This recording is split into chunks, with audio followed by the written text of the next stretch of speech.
भाऊदाजी लाड हे नाव आपण ऐकलेलं असेल. भाऊदाजी लाड गोव्याचेच होते आणि ते डॉक्टरी तर शिकलेले होतेच, म्हणजे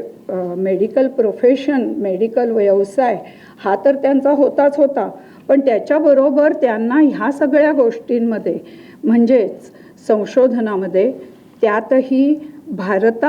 हस्तलिखित म्हणजे वेगवेगळ्या प्रकारची हस्तलिखितं, वेगवेगळ्या प्रकारचे शिलालेख ह्यांचं संशोधन करण्याची आत्यंतिक आवड होती आणि त्या आवडीमुळे त्यांनी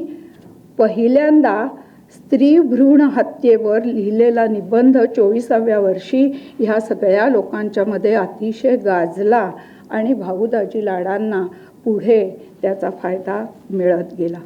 भाऊदाजी लाडांबरोबर एक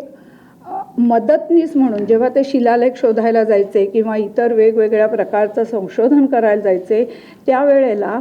भगवानलाल इंद्राजी म्हणून आपले थोडेसे अशिक्षित म्हणजे ज्यांचं औपचारिक शिक्षण झालेलं नाही असे गृहस्थ होते आणि त्यांनी त्यांच्याबरोबर राहून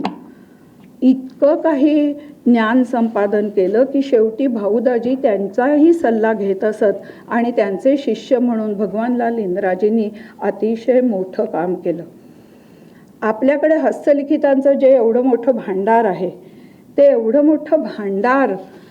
मिळवण्यासाठी भाऊदाजी लाड आणि भगवानलाल इंद्राजी यांनी खूप प्रयत्न केले. भगवानलाल इंद्राजींनी तर एशियाटिकसाठी नेपाळमध्ये जाऊन 20 बौद्ध हस्तलिखितं मिळवली, जी ताडपत्रींवर म्हणजे पाम लीव्जवर म्हणतात त्याच्यावर लिहिलेली होती आणि ती आजही एशियाटिकमध्ये अतिशय सुरक्षित ठेवलेली आहेत. ह्या सगळ्या लोकांनी केलेले म्हणजे मी इतकी नावं घेत गेले की आपल्या लक्षात येईल की ह्या लोकांनी एशियाटिकवरच्या प्रेमामुळे म्हणजे इथेच ह्या सगळ्या गोष्टींना जागा आहे असं समजून त्यासाठी प्रयत्न केले.